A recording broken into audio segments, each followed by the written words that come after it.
Welcome back, everyone. We're Simply Bitcoin. We break down the news, the daily fail, meme review, software releases, hardware releases, and the plebiscites. Joining us today, we've got two return guests, very special guests, the co-authors of the UNCommunist Manifesto. That's right. I'm talking about Mark Moss and Alek Svetski. Guys, thank you very much for joining us on Simply Bitcoin. Absolute pleasure. Absolute pleasure. It's probably the most fun podcast I've been on, so happy to be back. Likewise. Awesome. All right, you guys know the deal. You've both been here before. Let's dive into the numbers, Nico. Let's do it. Number time! Brought to you by Nodl. They make some of the best Bitcoin nodes, like the Nodl One. Run your own version of Bitcoin Core, the Lightning Network, Dojo, and Whirlpool, all in the comfort of your own home. And if you're a digital nomad, you have no excuse because they just released the Nodl Cloud. It's a virtual private server with the Nodl UI. You could run from anywhere around the world. Definitely go check out nodl.eu. At the time of this recording, the block height is 743,764. The Bitcoin price, 20,400. Chain rewrite days, 827.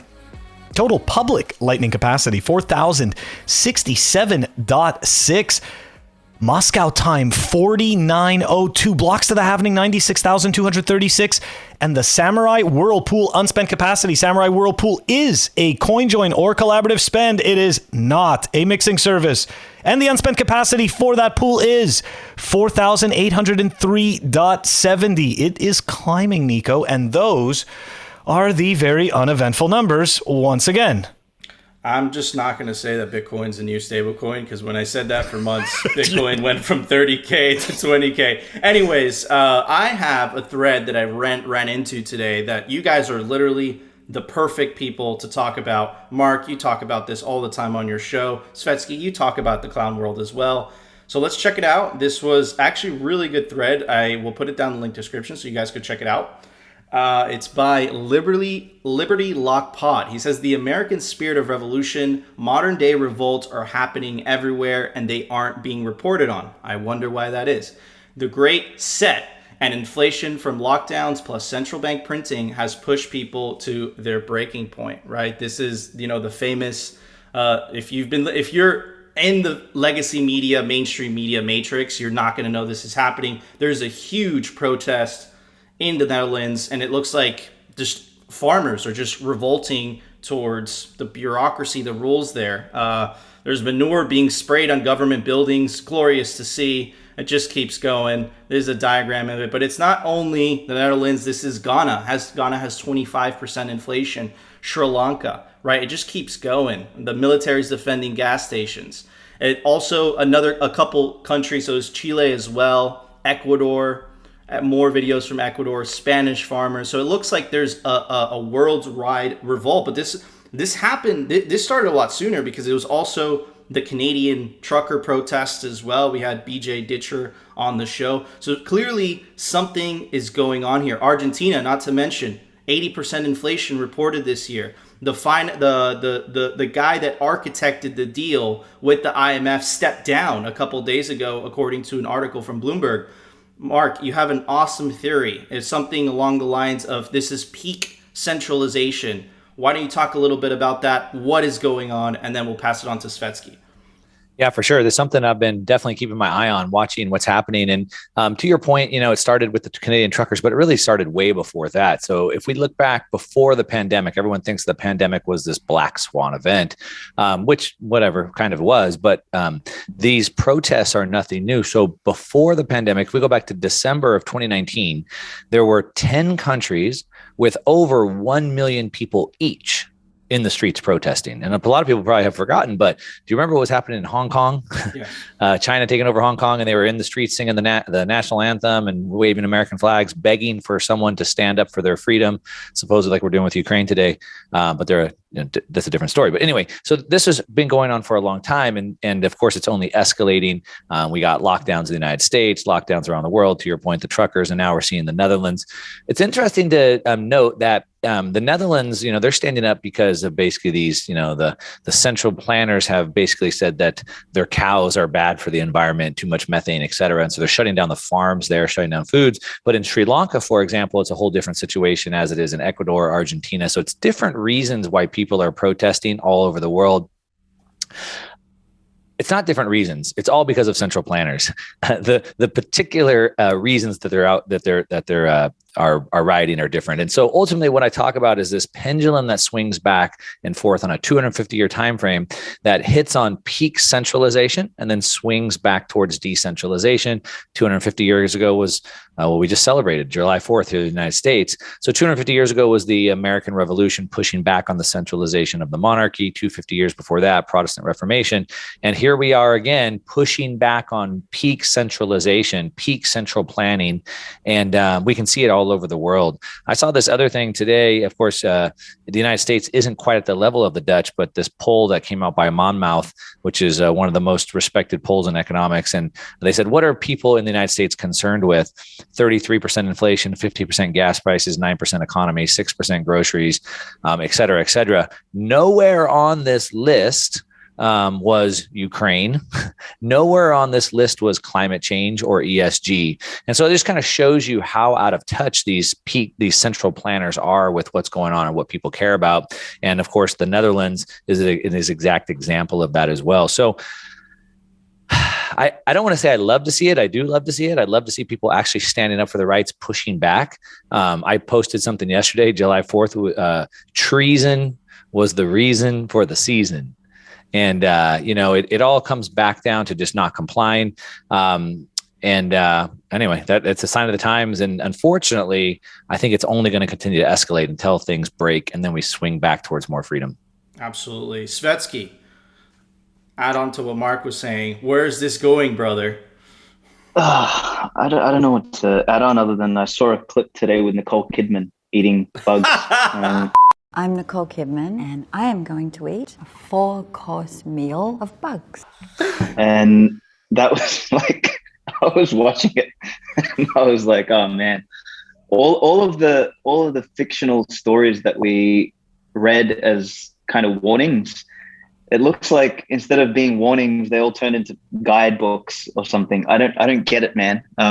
Whether it's the bugs, whether it's the doublespeak, whether it's the drugs and the soma and everything that they're pumping people full of, whether it's the fake pen, like all of these things, it's just hilarious. They've all been written before. And, the greatest book in my mind still to this day is, Atlas Shrugged. And we're just watching that play out.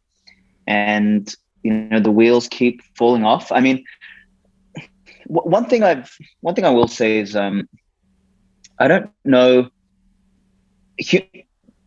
Human civilization's adaptability in many ways is our greatest blessing and our greatest curse, because we also seem to adapt our way into conforming or complying sometimes. And what I mean by that is, if you told me 2.5, 3 years ago that restaurants would, mandate that people have to walk in with a mask in order to sit down and eat, I would have been like, bro, those idiots will go out of business tomorrow. Like, there'd be no customers. And what I underestimated was the level of compliance by the lemmings, who literally degraded themselves to the level of walking into a restaurant with a mask on, or going into a gym with a mask on. So what happened was somehow humanity adapted enough to actually comply with this extraordinary, state of stupidity, which I don't know, that's like, for example, lockdowns, everything would have completely been overturned had people been not so willing to bow. So anyway, I guess I don't know where I'm going that other than watching what's happening in the Netherlands does, I tweeted, this warms my heart every time I see some level of non-compliance, or what I'm calling these days contrapliance. So active non-compliance. Every time I see that, it genuinely makes me happy and genuinely gives me some hope. But for every one of those actions, there seems to be, I was at the gym again today, and there was a guy doing squats with a mask on. Like, I just don't get it. I just don't get it. Like, I can't at this point make sense of it anymore. So Absolutely. I don't know. The one thing I want to say, just add on to what he said though, is back to this pendulum swinging, right? And so when does the pendulum finally reach its peak and then swing back? And so if we study history, thousands and thousands of years of history, we can see, to Alek's point, that people are very adaptive. And so humans can take an enormous amount of suffering and deal with it. But the breaking point is always when they can't eat. Mm-hmm. It's always the breaking point. We had the Arab Spring a couple of years ago over in Egypt. It's always throughout history. And so back to the Dutch farmers, or even to the people wore a mask to get food, but they were still able to get food. But in Canada, the truckers, when they took away their livelihood, the ability for them to feed their families, in Holland, the same thing, right? The Dutch farmers are being shut down. They can't feed their families. And that is always the breaking point. And that's when peak centralization just goes way too far. You take away people's ability to eat, you've flown too close to the sun, and it's time to come down. No, and this goes to, it's funny what you mentioned with the Nicole Kidman, right? Is that the world elites, the party of Davos, like I call them, are literally advertising, you guys should eat bugs, and then it's not a coincidence that Nicole Kidman is doing them. And then I would also like to talk about their control, which it's declining, right? Their control of the legacy media and how they successfully utilized fear to incept a lot of the populace with these ideas that just weren't based on facts, right? And that's why they hate the internet so much. And the internet, to add to what Mark is saying, is decentralizing all of how people get information. And you see the attempt pushback with the failed Biden Ministry of Truth, right? Thank God for the First Amendment. But you could tell that these elites are not used to millions upon millions of people talking freely amongst each other through social media. Anyways, Phil, you want to add to that before we move on to the book? Yeah. Just to. Sorry. Was somebody about to say something? Oh, I thought. Okay, I'm sorry. I heard. Anyways, no. What I was just going to say was, because Svetski brought up Nicole Kidman, it got me thinking right away, obviously, about Hollyweird and all of the indoctrination that we've had throughout the years. And I just want to point out that the following movies were not meant to be documentaries: Idiocracy, Logan's Run, Soylent Green, The Network. All of these movies, they were not supposed to be documentaries. Okay. And yet we're making them real. So this is scary stuff. And you know what? I mean, it really takes this kind of grassroots base, that Svetski was talking about, these, people that are actively non-compliant. Without this, right? Without this, we're not going to be able to show other people that there is another way, and that we have another choice. Absolutely. And I think Bitcoin is going to play a major role in this, empowering the individual, the likes of which have never been seen before. But anyways, Phil, it's time for the Daily News. Brought to you by CryptoCloaks.com. They make some of the best 3D printed Bitcoin merch, like the famous 3D printed Bitcoin grenade colors. But it comes in any custom colors you like. You want Peter's Shift colors? That's right. He makes them. You can take advantage of the promo code down below to get 5% off CryptoCloaks.com. All right, guys, you guys know the deal on Simply Bitcoin. We take an apolitical stance, especially in the traditional fiat parties, like I like to call it. We are not for the left. We're not for the right. What we are is for the individual versus collectivism, right? Because that's really the problem. I won't even say it's communism, so to speak. I won't even say it's fascism. It's really individualism versus collectivism. Collectivism does not work with Bitcoin. Bitcoin empowers the individual over the collective, and we are staunchly against anything that is against freedom, the freedom of the individual. And whether it's fascism on the right-hand side or communism on the left-hand side, it's still the same outcome, right? So I just want to preemphasize, we just wanted to preface that. So we're going to talk about the Communist Manifesto, which I got this book at Svetski's dinner. So I've been taking Look at all those bookmarks. I know, man. I'm prepared. So Svetski, first question for you. This is the acknowledgement. I know the answer to this question, but I'm not the one being interviewed. Check it out. It says, we'd like to thank Satoshi Nakamoto for Bitcoin, arguably the most important invention or discovery, not just this century, but Alex would argue since caveman discovered fire. Why is Bitcoin the most important invention since cavemen discovered fire, Svetski? Oh man, that's a big question. And I wrote an entire article about that idea actually, via Bitcoin teleportation. But I think to sum it up, I would say that humans are fundamentally social creatures, and the most important social technology is money. There's no way for us to measure the product of our labor and play the game of life and civilization without a measuring stick, and without a language of value, right? And that's effectively what money represents.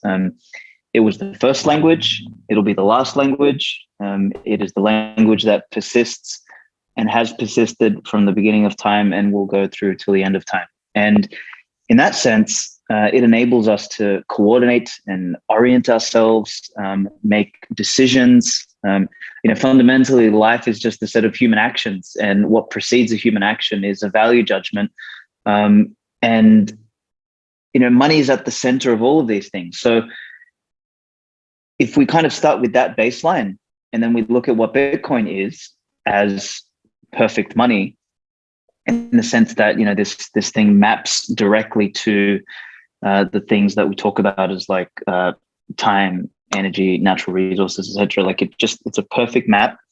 It's fixed in nature, and that's that fixed and predictable component is extremely important. And if you kind of take those 2 points together, what you realize is that this is a very, very, very big deal. And I'll close out with one analogy. I can't remember which piece I wrote it in, but I talk about like Bitcoin as a step change in human civilization, and everything to date could arguably be looked at through the lens of humans discovering better and better money for the purpose of building a more robust, functional, complex civilization. And Bitcoin's like a step change in that.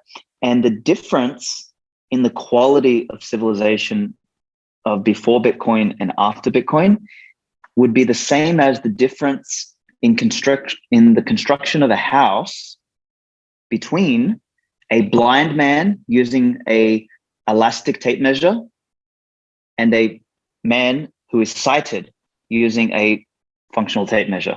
You can imagine the difference in the fucking house.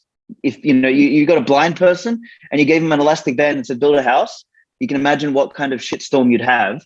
And somehow humanity, through our blindness and through our inability to measure stuff, somewhere in there, we've still managed to build this weird edifice that is somehow holding together with like fucking screws and duct tape and whatever else. And the whole shit's about to fall down. But, there's enough of us to kind of keep things together. On a Bitcoin standard, we have an actual measuring stick, and we actually have visibility on the numbers and the scorecard. And we will actually build monuments that are unlike anything we've ever seen before. So for me, yeah, the difference in the quality of civilization is fucking a different galaxy, a different universe in comparison. So yeah, that's why I think it's very important. I think you can see it easily too. If you look at like each technological revolution that we have gives us a new set of building blocks. So if all I have is a house of cards, I can maybe put a little teepee together. But if I have Legos, I can build something much more complex. And so like fire was that first invention that allowed us to cook our food, gave us light and the darkness and things like that. So that had a massive leap forward. If you look at steel, right? Steel was a technological revolution in the 1800s, and that allowed us to build skyscrapers and bridges and seafaring ships and spaceships and all those things. And so without steel, we didn't have anything to build off of, anything big, right? More than one or two stories. And so now we have another building block, another foundation that's harder and stronger than steel. And we'll be able to build all new types of structures off of that new foundation, that new building block, in ways that we can't imagine, but I think it will be equally as big as having steel or fire, one of those things. Absolutely. So in chapter 1, I'm going to pass this to Mark. Static versus dynamic classes. I love this part. I've actually used this, and I tagged you, Svetski, on prior Simply Bitcoin episode. The passage says, history is littered with variations on hierarchies, and the common theme to date has been some sort of social mobility within largely static classes that have ossified over time through the replacement of competence with fiat or decree. I'll pop it up for our video listeners, for our audio listeners. The first pyramid, hierarchy pyramid, it's called the feudal hierarchy. It has the king, the king at the top, obviously, and at the bottom, the serf. Then moving on to modern cronyism, which I would make the argument that's what we're living through today. At the top are politicians. After that is bankers, and the rich, the middle class, and everybody else. Then there's communism. There's the ruling class up top, and then there's everybody else. And then I think that where we want to get to, but I have a question for Mark on how this is going to happen. It's the super wealthy on the top, wealthy, upper middle class, emergent workers, and then the broke, poor, and young on the bottom. But most importantly, there is social mobility, right? So it's churning. Let me read this passage. I'll pass it on to Mark. It says, "We propose a transformation, reorganization of society, not by decree, but by the natural emergent force of competence and liberty. In doing so, individuals can take change of their own future, become responsible, sovereign, competent versions of themselves in the dimensions they choose or are naturally predisposed toward." So, Mark, there's a lot of people that have a lot to lose, specifically the politician and banker class, if this new reorganization of society happens. And I think in the book, what was the book? The Sovereign Individual, he was making the argument that, look, communism was defeated. He was wrong. We have the CCP, which really isn't communism. It's more a fascistic, state capitalistic model. How is this going to happen? And don't you think that there's a lot of governments, there's a lot of politicians that stand so much to lose that they would, and I tweet this all the time, they would rather have their citizens stay poor if it means them keeping power? Yeah, I mean, we all know they're certainly not going to want to give up power to the point that you made, and I think most people probably underestimate the level of pain they might try to inflict on people to try to keep their positions of power. So I think that goes without saying. We already know that. I think there's a couple things that go in there, though. So one, I think Svetski wrote a paper about, or he talks a lot about, like, introducing consequence. And so the fiat money system allows them to basically continue to make bad policy after bad policy without having any consequences of that. Janet Yellen, head of the Treasury, is a perfect example of this. Her career has been basically full of errors. Everything she said is basically, you could just counter trade that. I used in a video last week. She said, I don't think we'll see another financial recession in our lifetime. Like, they're so out of touch on everything. And so, but yet she keeps her job, and yet she's worth, $100 million or whatever she is, no matter how bad of policy she makes. Bernanke, who was head of the Fed before the 2008 GFC, said that just months before, said that the Fed is not currently forecasting a recession. And so if these people were in any type of business, like a private business that had consequence, of course, they would lose their positions. But it's the fiat money system that enables them to continue to stay in that position of power. And so I think if you understand that it's the fiat money system that gives them that ability to stay there, and then you remove that piece, then all of a sudden they'll be subject to natural market forces. And when they make bad decisions, Bitcoin reintroducing that consequence, economic consequence, they'll lose their money. For example, like this ESG movement right now, where they're all betting on, they're all being forced to invest into ESG, which is failing. We're seeing it fail in front of our eyes right in real time. And so all those people that made those bad investments would lose their money, and they would lose their social status, and that would be given to people who made good decisions. And so only through that introduction, I think the only way to get there is by removing the fiat money system. And of course, the only option to get rid of the fiat money system is Bitcoin. And so that's the hope, and that's what we think will happen. Absolutely. So I'm going to use one of their talking points to play devil's advocate. I'm going to pass it on to Svetski. I'm going to read this passage real quick, which is part of what you were saying, Mark. It says, the question is, how do we ensure social mobility in a dynamic inequality whose composition is driven by competence and the multiple dimensions that status is measured? Says, we have the chance with Bitcoin, for example, for the first time in history, the capacity to move upwards exists because those at the bottom could officially save and protect the product of their labor. And downward mobility exists because those at the top could no longer socialize their losses by printing new money or shift the cost of bad decisions onto those they represent. So one of the major talking points by these bankers, right, First of all, a lot of people are living paycheck to paycheck, therefore they can't save, and therefore they would actually benefit more from a more, again, this is using their words, I don't believe this, but a more stable currency that doesn't have the volatility that Bitcoin has. My pushback to always is that yeah, fiat, it might have the appearance that it's stable, but it's designed to go down and to the right? It's ever so slightly, so you don't notice that you're being stolen from, versus Bitcoin that, yeah, it might be a roller coaster ride, but at least it's designed to go up and to the right.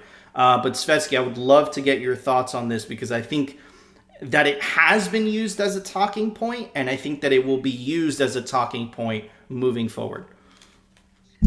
Yeah, it will be. I mean, there's absolutely no clear. There's no way to have a clean transition.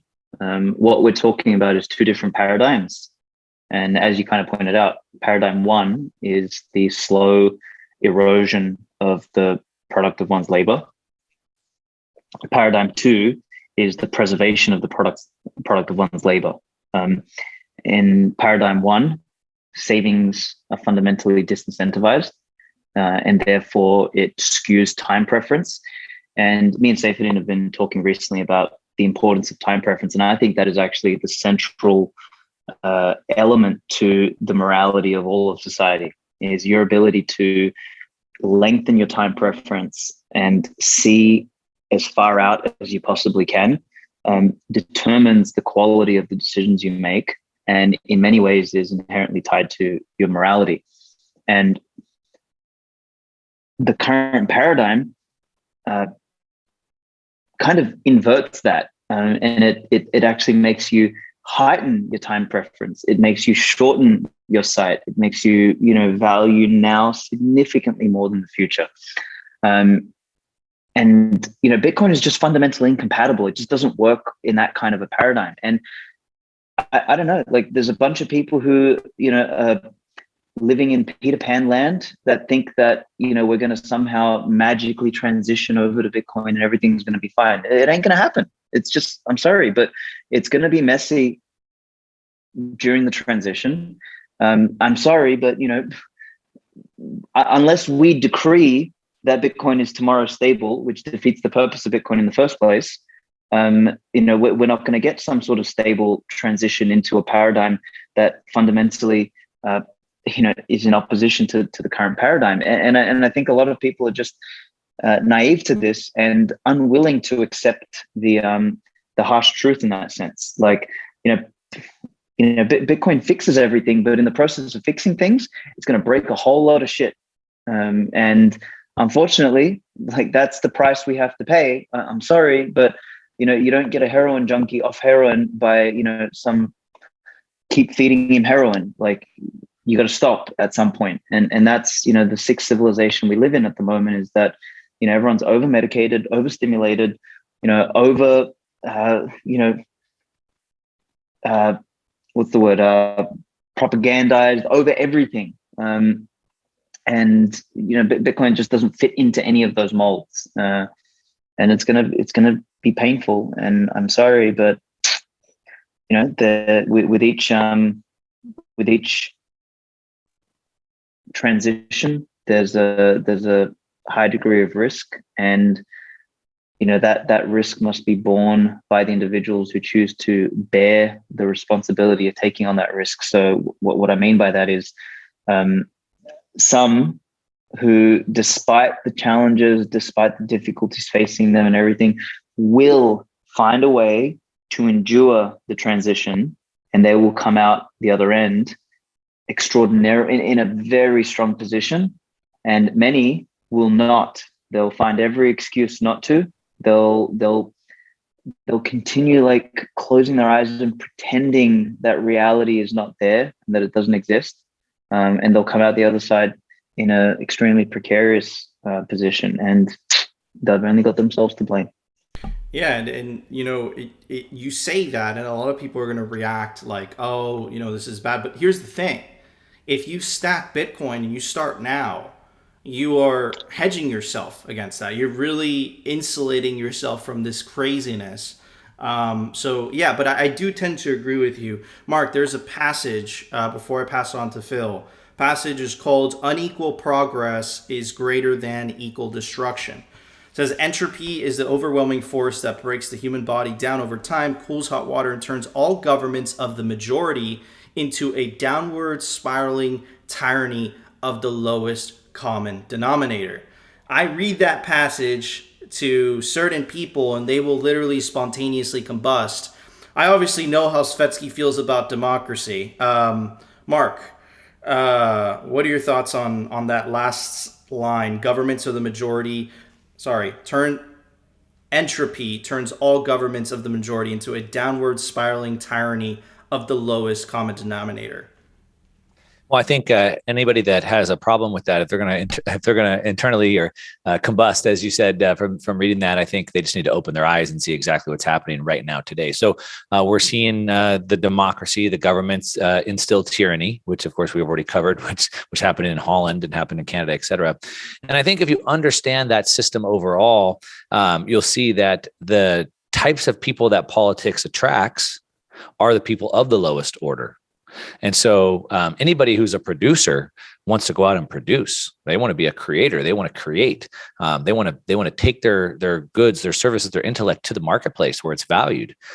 People that can't compete in the marketplace, have no goods or services, can't produce, have no creativity. They want to go somewhere that they can just suck off of the benefit of others, the leeches, if you will. And so politics gives them that perfect ability to do that. Frederick Bastiat wrote in The Law, he calls it legal plunder. And the government uses law to legally plunder from the productive class. And so back to the kind of the passage as you read, it attracts the people of the lowest level that can't compete, and they'd rather go there and just tell other people what to do. But what we have on our side is that doesn't work. And over time, it fails. Now, how long can they keep it going? Well, it depends on how far they push it, but it's pretty much run its course. And so now they're being forced to push it harder and harder and harder to try to maintain any grasp. And the more they continue to try to grasp, the more people are pushing back to Holland again. So I think it's failing. And I think anybody that can kind of pay attention to what's going on sees that happening in real time right now. Absolutely. Phil, you want to add to that before we move on to the next chapter? Yeah, no, I really just wanted to say two things. Frederick Bastiat, I learned from Francis Pouliot, and that is somebody I think everybody, especially in Bitcoin, should read more of. I had never heard of him before 2 years ago, so definitely on my reading list. And the other piece I just wanted to add was to go on something that Svetski said. It's very important that we all understand we really do live under this illusion of stability. And I think that unfortunately, what we've seen the governments do has only illustrate that even more. And it's such a fragile illusion that it's just crumbling under its own weight. Anyways, just wanted to say that piece. Fun fact quickly about Frederick Bastiat. His book, The Law, was written in the same year as the Communist Manifesto. And imagine what kind of a different world we'd have had that been the most widely read book instead of Communist Manifesto. Another thing I want to add on to what Phil just said of this illusion of what'd you say of stability, right? And so what happens is things operate on a spectrum, right? And so things have nuance and things aren't black and white. And so we've been evolving or progressing, if you will, or regressing from a mostly free market society into a more and more captured and controlled society. And the more that we move along to the other side of the spectrum, the more things break down and the more volatility we're going to continue to get. I've been calling this like the blow off top of socialism. And so more and more, the state has gotten bigger. People have assigned more and more to the state. Just take care of my healthcare, take care of my education, et cetera. And the more that we give to the state, the bigger it's become. And eventually, like all blow off tops, I mean, just look at Bitcoin back in 2017, any market cycle, the dot-com boom, et cetera. And you'll see as it takes that parabolic run, it sucks more people in. But at the very top, it gets very volatile. And then it finally blows off. And so we're past the point of stability. Have you noticed the price of lumber? Have you noticed the price of oil? Have you noticed it, right? And so we're past the point of stability. economic systems are unstable. We're seeing prices go up and down wildly. We're seeing political systems going up and down wildly. I mean, we saw just this week in the United States, there was mass protests and shootings. We already talked about the ones in the rest of the world. So the era of stability is gone. People that were thinking that was the way that things will continue, that's over. And so we're at the volatile part. We're going to have the blow off top, and there's going to be a new system. And the more people that we can kind of usher into the new system, the more it will cushion that inevitable transition. Absolutely. Pass it on to this, Svetski. So chapter 2, the incompetent individual, says this emancipation can only occur by enabling sovereignty of the individual, independence, responsibility, economic reward, economic consequence, and voluntary participation. In order to claim it and return local power to the individual, the following measures may be applicable: the absolute preservation of private property rights for everyone at all time, the abolition of all taxation, its replacement with voluntary free fee for service, the right and responsibility to defend oneself in the present preservation of life, liberty, and private property. How do you do number 1 without a government, right? The absolute preservation of private property rights for everyone all the time. Yeah. I think government is an interesting thing. I think we want to probably separate the notion of government, because there's always some form of governance. You kind of want to separate that from the modern state apparatus, which is a mixture of large-scale government, central bankers, and a lot of the regulatory crap that goes on around that. So you've got this kind of big bundle of central planners, and there's all sorts of lizards behind the curtain and everything else, right? Which we won't get into. But Frederick Bastiat talks about this in the law, and it is a tricky thing. It's he says the law is effectively the use of collective force for the explicit purpose of the preservation of private property, so long as it remains at that line. The law is just, should it cross that line, and should the law start to mandate or dictate anything more than the protection of private property, then it begins to no longer be the law. It begins to be, this kind of perversion of law, which is legislative and ultimately actually encroaches upon private property. So Bastiat talks about it well in his piece. But to come back to a government, when someone trespasses on your property and you have a gun and you shoot them,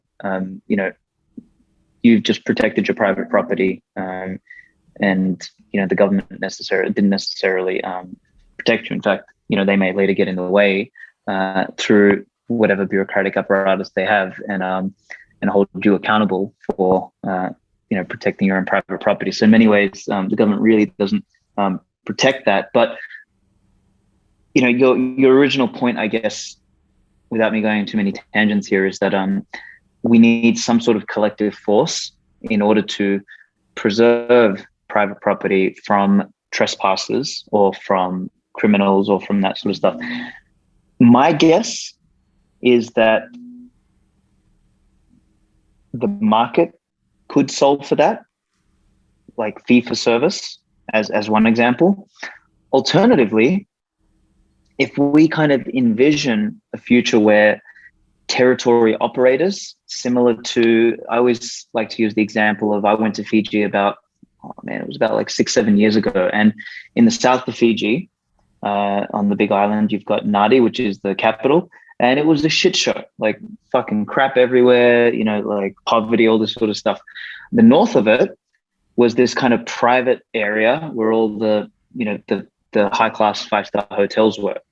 And lo and behold, that area, completely private, manicured lawns, beautiful roads, security, no one getting stabbed or shot or poverty or crap all over the place. And what that to me represents, and some people might say, oh, well, that's an elitist view, but it's not really an elitist view. It is an example of the preservation of private property through commercial means that doesn't necessarily, like where the government operates public property, everything's a shitstorm. And where these guys operate their private property, it's a beautiful area where people go and enjoy the beach and enjoy a getaway. So one could kind of take that modality, that idea, and extend it to maybe future territories where the sovereign of the territory kind of functions like a CEO or a king or something like that. And they provide fee for service protection of private property in a contractual arrangement with occupants, and kind of moving away from this idea of citizens and everything. And now that's a much, obviously larger conversation, and there's a whole lot of things to think about there. But a contractual relationship presupposes that there is, a fee and then a service going the other way, right? That is something we don't have in modern democratic public apparatus type states, where they operate in a contractual void. You pay taxes. You don't get to dictate how much taxes you pay. They just take them. If you don't agree with it, you go to jail. And they can do whatever they want with the money.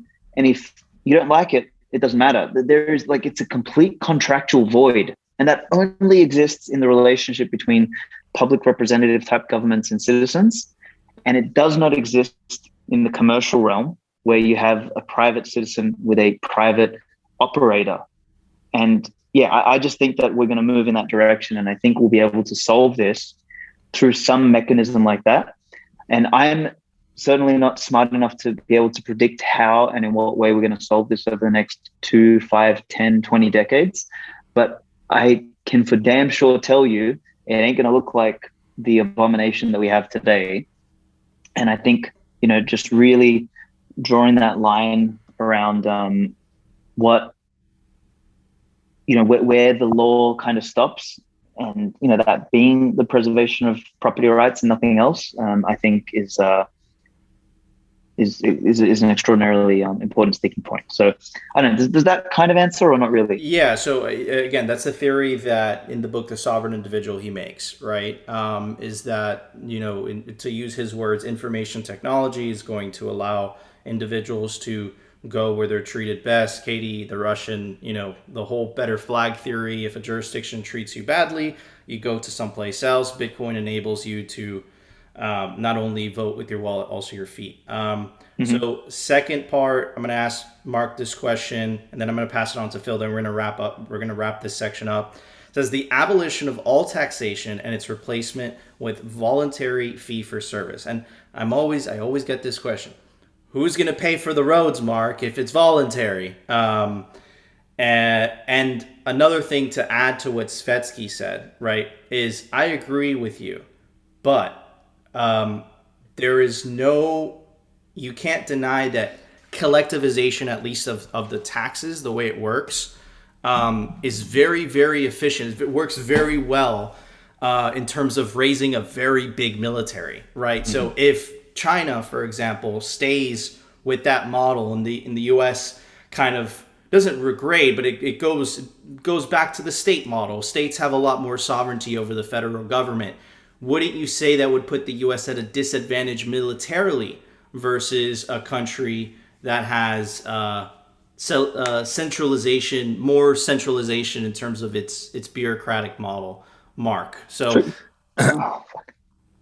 Svetski, you want to hit it first? Go ahead. I was gonna really quickly say, like 300 years ago, yes. Now in the age of social media and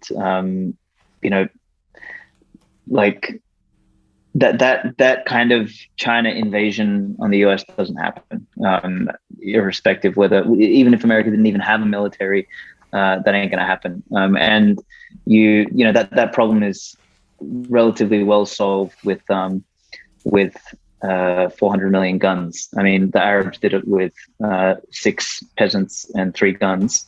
Like I'm sure Americans can do it with 400 million guns. So I just don't think that's a start. Like America could completely get rid of their military tomorrow and no one's taking it over. So you're more so for stop the foreign intervention, let's bring it back at home. That's your argument. So Mark, yeah. So who's going to pay for the roads, bro? So just to hit on the military for a second. Okay. So to Alex's point, I mean, and we saw Afghanistan, we held it down for 20 years, and we had to run and even abandon Americans there because guys with pickup trucks and machine guns ran us out. So think about that. And then back to you made the point about, defending ourselves against China. Well, the U.S. spends more than the top 10 countries combined on military. And then let's just add one more piece. We're fighting. So the saying is that generals always prepare for the last war, right? And so the United States military is fighting a war of a century ago. What do I mean by that? They're spending billions of dollars to build an aircraft carrier that a $2 million missile could take out. That seems like the wrong way to go. You're preparing for the wrong war. So I think the military is outdated. I think they're preparing for the old war, and they don't need to spend more than 10 countries, the top 10 countries combined. So I think all that's wrong. But back to the roads, which is a good example. So I actually was talking about this today because of the gasoline taxes. President Biden's threatening the gas stations. They're charging too much. The gas stations make an average of about 2 cents a gallon. Sometimes they lose money to get you there to buy your Monster Energy and your chips. But they make about 2 cents a gallon if they're lucky. But in California, we have the highest taxes, obviously state, but there's federal taxes. You spend about 80 cents a gallon on tax. So 2 cents on 2 cents for profit, maybe for the gas station, 80 cents on tax. That tax is for the roads. It's not income tax that pays for the roads. It's that. So back to what you were reading from the book, which is a pay for fee service. And so if I drive a bunch, I buy a bunch of gas, a bunch of my fees go to pay for the roads. If I don't drive, I don't buy gas, I don't pay for the roads, right? So it's kind of like a pay for fee. And then back to, I think we have examples of this all around us. And so people just don't stop to think about this for a moment. So like in California, and I'm sure I know lots of other parts of the world, we have something called toll roads. And the toll roads are like brand new roads that bypass like traffic in different sections so I can get there faster, and people pay. And sometimes the roads here could be $10. People will pay to skip this whole section, and people gladly pay $10 to go on that toll road. So we have that example. But then I think Alex made a point earlier. It's not about, there's a difference of governance and governments.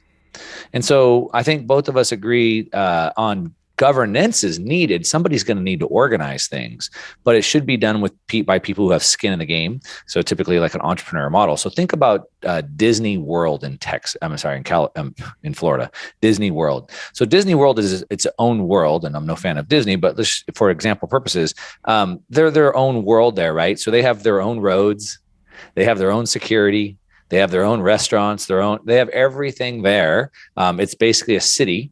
And how do they pay for their roads? Who paved those roads? Everybody pays the same amount of money to get in, a pay for fee. If I don't use it, I don't need to pay for it. I don't go to Disney World. I don't need to pay for their roads. Now they do have, higher fees if you want to skip lines, et cetera. But I think you can look at that and see how that can work. I lived in a gated neighborhood here. We had tennis courts, swimming pools, beautiful streets, but I had to pay $450 a month for my association. I since moved out of that neighborhood, and now my streets are really crowded and narrow. I don't have swimming pools or tennis courts anymore, but I don't pay the $450. And so I think we see examples of this all around us. Nobody should be forced to pay for things they don't use, and especially pay for things that they object to. Nobody objects to the roads, but it's a good one to throw out. Absolutely. So I'm going to get on top of this because I know a lot of people are, this is the right-wing, alt-right extremist. Ha! I have something for you. I'm going to read you a part from the end of the book. It says, capitalism is not a political philosophy, nor a right or left-wing ideology. And I'm reading that from a section that says, conservatism, the right. It says, many people today believe that conservatives or Republicans or the right are somehow representatives of capitalism. The truth is that the organic capitalism process needs some bureaucrats to represent it about as much as the ocean needs you to jump in there and form waves with your hands. The Republicans are the original gangsters when it comes to cronyism. There you go. So you can't talk crap. Anyways, so I'll pass it on to you, but we're running out of time. Let's go straight to the fail. Anyways, Phil, it's time for the fail. The Daily Fail. Brought to you by Swan. Check them out, swanbitcoin.com. Automated Bitcoin savings plans, instant purchases. They've got an app coming out. The link is down below. I know you guys are thinking, but Phil, you already went through this. You and Nico already did this like 2 months ago. We did. So how could this become a fail? Well, it has. Let's dive into it. April 28th, 2022. We were all excited. Central African Republic adopts Bitcoin as an official currency. Yay! Awesome. We're so happy. Mark knows. All right, here we go. Despite rich reserves of gold and diamonds, this does matter. Central African Republic is one of the world's poorest and least developed countries and has been gripped by rebel violence for years. The president supports this bill because it will improve the conditions of Central African citizens. And again, we're super excited as Bitcoiners. Fantastic, right? They chose the freedom enabling technology of Bitcoin, censorship resistant, not issued by any government. Fantastic, right? This is great. Anyways, so let's move on. Let's move on to this tweet now from Samson, which was July 3rd, a couple days ago. Coinbase backed Mara is advising the car. For the people who don't know who that is, that's the Central African Republic. Keep the wrong company and you'll be steered in the wrong direction. Bitcoin is the only way forward. Crypto will ensure nothing really changes. That's right, guys. It just became really pitiful. Let's dive into this. Here we go. We're coming in to advise them, CAR, the Central African Republic, on crypto adoption. There are core things that need to be done in the country. That's right. The shitcoin Trojan horse always follows Bitcoin in. Oh, but wait, you need the shitcoins for these other services. Anyways, as it would be in many countries in Africa, it's to bring widespread crypto adoption. We're recommending a national ID drive. Nice, that's amazing, so that we can perform KYC AML on all folks before they get into Web3. This all sounds so amazing. And you think, Phil, you probably got trolled, on one of these fake tweets. I thought I did. I really thought I did get trolled on one of these tweets. Okay, now before we move on, I just want to point out to everyone that Marathon, right, for the people who don't remember, Marathon Miners was part of that wonderful group that was so quick to take on that OFAC compliance and start trying to censor Bitcoin transactions. Friends of Bitcoin, right? Working right along with Coinbase. Buddies of ours, buddies. All right, anyways. But they were forced to change their mind really quickly because the market showed them that they didn't want that. Thanks to the plebs. That's right. Mark, exactly, guys. Exactly. We dirtied those transactions, which I hate to use that word. None of that is true. There's no such thing as clean and dirty transactions. It's all nonsense garbage, okay? Just created to enforce KYC AML. Anyways, let's fast forward to today. Well, actually 2 days ago, July 3rd. Central African Republic President, crypto is key to financial inclusion. Guys, I don't know what the hell we did wrong. I'm going to ask your opinions after we're done this. Let's just quickly go through this. The alternative to cash is Bitcoin, not shitcoins. Twadera said at the launch event for crypto initiative Sango. Yeah, I'm saying it like that for a reason. Hosted by the country after it became the first African state to make Bitcoin legal tender in April. For us, the formal economy is no longer an option. The Sango project, including a Sango coin, was backed by the Central African Republic's National Assembly and spearheaded by Twadera, who said the token would provide access to the country's mountain of natural resources. You remember in that last article, the diamonds and all the riches that they have? We're going to monetize that shit. Actually, we're going to financialize that shit. Okay, anyways, this is such nonsense. Like, they couldn't do this without a shitcoin. All right, the country's Sango website says that it will facilitate the tokenization of Central African Republic's resources for worldwide investors. That's right, because you see, the shitcoiners have absolutely nothing to bring to the table except the old system all over again. So what they're going to do here is they're going to try to financialize these resources, and they're going to essentially hand out a token that's, as we know, centrally issued, centrally controlled, can be inflated into infinity all over again under the guise of a hard money to the hardworking. I'm sure there's lots of hardworking people out there and poor people, as the Reuters article indicated, of the Central African Republic. So, guys, I guess I'm going to start with Alex, and then we'll move to Mark. Alex, I don't understand. Like, what do we keep? And I'm taking this on as like all of us as Bitcoiners. Like, what the hell do we keep doing wrong that these shitcoiners show up after the fact and like They just end up getting their foot in the door with their nonsense. Like, what is it? I'm trying to figure out, like, how do we convey this message better that, like, this is the scam. This is the scam that comes in after the fact, that comes in to financialize things, and that essentially just superimposes the old system onto the new one. How do we stop this? I don't know if we do. Do you know, this reminds me of the glass beads during the colonial times. It's the exact same thing. Playbook number 2. I'm not sure how we counter this, other than time being on our side, and that all Ponzi's inevitably pop, right? So it's what they're going to do with this in some way, shape, or form is that real wealth is going to be traded for fake wealth in the form of whatever cryptocurrency token scam, and they're going to extract all of the natural resources and pay for it through some pre-mined shitcoin called Sango. And the people who, like, what I'm imagining now is, imagine, like, you know, these people going in there to mine for this stuff, and they're going to be paid for their time and effort in Sango. So they're going to be giving real resources up for fake internet funny money, and it's going to be glass beads all over again. And then maybe a decade from now, they'll realize, after they're still broke and destitute, that, oops, maybe we should have sold those real resources for Bitcoin, and actually strengthen our economy and strengthen our civilization. And I guess this is the thing. We have an inherent disadvantage. We have an inherent advantage and disadvantage simultaneously with Bitcoin. We have the advantage on the long term that we win by virtue of economic gravity, by virtue of the fact that Bitcoin is the only thing that doesn't self-implode. But in the short term, we have a disadvantage because we can't print it, we can't make it up out of thin air, we can't pay people off, and we can't do all of that sort of stuff that works in the current paradigm. And yeah, Bitcoin being just so divergent to the status quo means that, you know, unfortunately, time is the short term is against us, the long term is for us.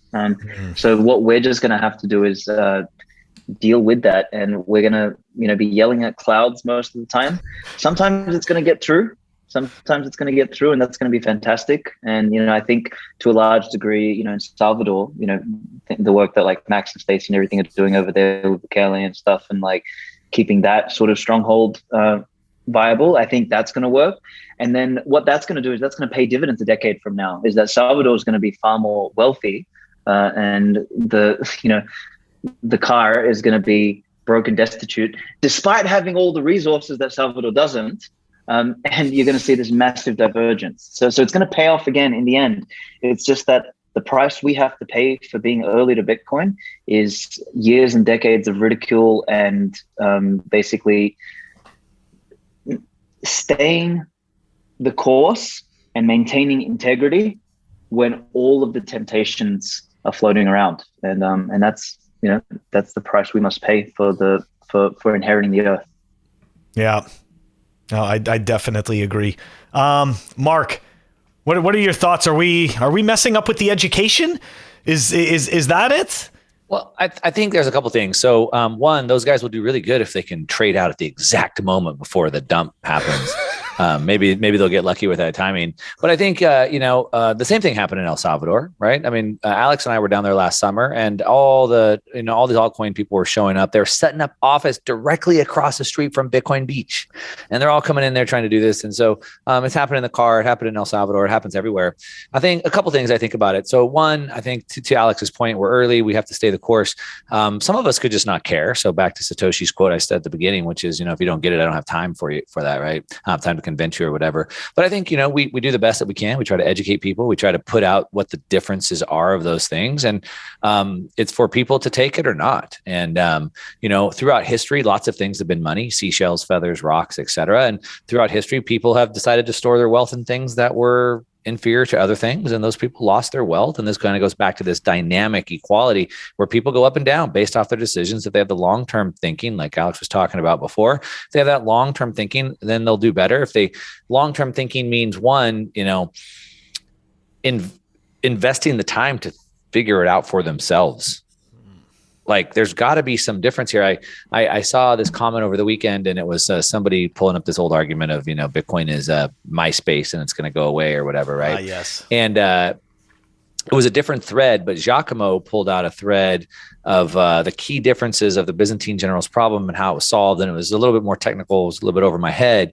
But the point was that I took from it, seeing these two different things on different threads, is like these people are so quick to jump to calling this old technology without even having the slightest idea of how it even works.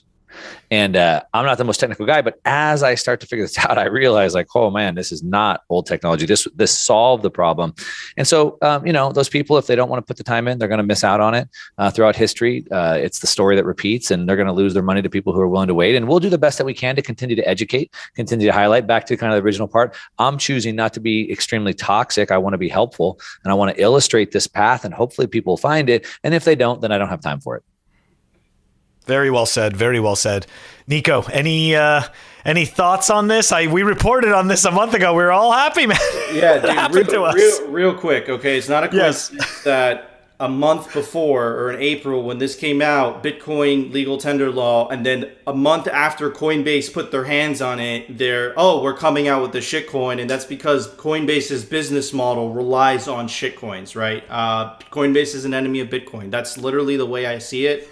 This is an example of that. And one last thing, if you want to know why Central African Republic is not a wealthy country, even though they have gold and diamonds, there you go. That shitcoin, them coming out with a shitcoin, is literally why. If they stuck to the harder, the more difficult way, the ethical way, which is Bitcoin, it would have been a totally different story. So hopefully I agree with Svetski. Maybe in a decade they'll learn the lesson, but we shall see. But anyways, Phil, it's time for the Daily Meme Review. All right, brought to you by Citadel 21. It's the best Bitcoin cultural zine. It's stories, articles, comics by actual Bitcoiners. This is the artwork for Volume 10. This is the artwork for Volume 11.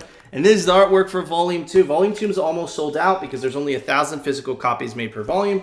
Get your prints of Citadel 21 today before they run out. All right, everybody, welcome to the Daily Bitcoin Meme Review. Memes not only play an essential role in Bitcoin culture, but also in this narrative trench warfare that we're fighting hand-to-hand on the battleground of the internet against governments and central banks. Anyways, just check out this first meme by CDC99.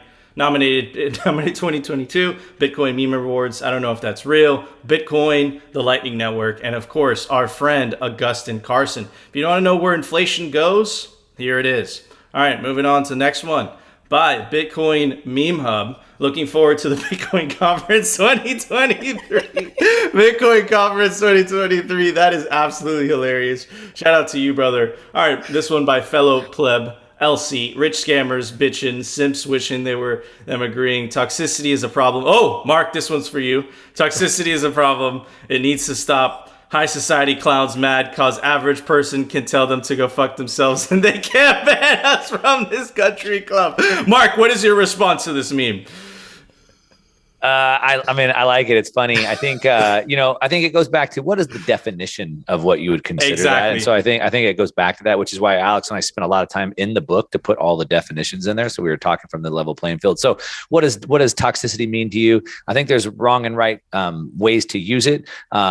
And anyway, that makes me laugh. I like it. Touche. I put Mark on the spot because it makes good TV, but we actually talked about this before the show, and it really, I think Mark's absolutely right. How do you define toxicity? Because the way that I see Bitcoin toxicity is exposing frauds, but a character attacking somebody or just being a bully, I think that's just toxicity. I think Bitcoin toxicity and toxicity are two totally different things. So I agree with Mark. Anyways, moving on to the next one by Phil, God damn it. Okay, Kill Jump. I don't pick these. I get surprised. I just pull them up. I'm like, one. Okay, all right. I saw it. All right, so Mr. Gas Station, tear down these prices. This is a Wendy's. Oh my god, That's so good. Sorry. All right, next one by my parents. And oh, by the way, for our audio listeners on Twitter Spaces, that is Joe Biden in the drive-thru. All right, anyways, next one by Brains. My parents in their 20s. Let's buy a house and have 2 kids. Me in my 20s. I need more ASICs. All right, I like that. All right, last but not least, the moon. This is like a piece of art, okay? The moon, you're holding the sun, and the sun is Bitcoin, all the planets around it. All right, very, very good memes. For that, I'm going to give it the UNCommunist Manifesto by Alek Svetski and Mark Moss. That's my score. Phil, what would you give those memes? I know that we ran out of time, but we should have just a little bit more appreciation for that Ropium tweet, with the sun and everything, Bitcoin. Anyway, I'm just saying it's a great one. Okay. Anyways, I'm giving it this 5-inch HDMI display. That's right. Portable display. Very cool stuff. Nerd Very stuff. Good. Yay. Very good. Mark, what would you give those memes? I'm going to give it my don't tread on me mug because if we're talking about toxicity, this is the ultimate, the way that I like to think about toxicity. I'm not going to go attack you, but if you try to step on me, watch out. Exactly. I'll bite and you'll die. Absolutely. Live and let live. Svetsky, what would you give those memes? God damn it. I don't know if I've given this in the past, but since Mark gave his thing, I don't know if you can see this. Oh, God. I'm going to give you some shitcoiner tears. There it is. Nice. Oh, man. Okay, it's not working. Shitcoiner tears. Okay. There we go. Awesome right. scores for some awesome memes. Guys, we want to know if you agree with our scores, you disagree. Let us know down in the comment section. Subscribe to us on alternative video platforms after you've seen this episode for obvious reasons, like rumble.com, personal favorite, bitcointv.com, they don't censor Bitcoin TV, and join our awesome Telegram group. And if you're listening to the Twitter Spaces version of this with Swan Bitcoin, definitely stay tuned till after the show where we're going to do like a live Q&A hangout. It's going to be cool. But anyways, Phil, it was an open source software release today. Why don't you tell everybody about it? Software releases brought to you by CipherSafe. Check them out, cyphersafe.io. I'm pretty sure everybody on the panel here is storing their seed in steel. That was not easy to say, but anyways, store your seed in the Cypher wheel or the all new Cypher grid. They both come with a tamper resistant wire and the grid comes with a punch tool. All right, we've got Mercury Wallet just dropped an update 0.7.5 that was released. It's down below in the show notes. Guys, we are going to give some shout outs to the people that are streaming us sats. We've got Skatey, we've got Acer Ragnar, and I just wanted to give a special shout out to one of the comments that we got here. This was awesome. Guys, your show is so valuable. You're the reason why I became a Bitcoin maxi and didn't get wrecked. Stay humble, stack sats. That was from Skate. Anyways, thank you very much. Guys, don't forget to check us out on our audio only platforms, Apple Podcasts, Spotify, and Anchor. If you want to stream us sats, check us out on fountain.fm. You could stream us sats through Breeze. Awesome. Thank you, Phil. All right, guys, real quick before we go, subscribe to Simply Bitcoin Unfiltered. Pirate Beach Bum is writing. He's dropped some killer posts. Super, super awesome. Definitely go check out our clothing sponsor, representltd.com. Phil and I wear the hoodies every single day. It's coming out with Bitcoin merch, Simply Bitcoin merch, and it's super comfy, stylish. You can take advantage of the promo code down below. I also want to give a very, very special shout out to these legends. Alek Svetski, definitely go give him a follow on Twitter. Go to Svetski. Check out his podcast, The Wake Up Pod, and definitely go check out Mark Moss. Has one of my favorite YouTube channels. If you want to make sense of the world, definitely go check out Mark Moss's YouTube. And of course, definitely go check out the UNCommunist Manifesto. We will put the website down below. Definitely want to get yourself a copy of this book. Guys, that was our show. If you enjoyed the show, you know what to do. Smash that like button. Of course, you want to continue hearing the Bitcoin news from the pleb perspective, the catastrophic fails of the shitcoiners, and the memes. Definitely consider subscribing to Simply Bitcoin, and we'll see you tomorrow, guys, for a brand new episode. We are going to quote our awesome guests. The reason for treason is the season, and shitcoins are just glass beads number 2.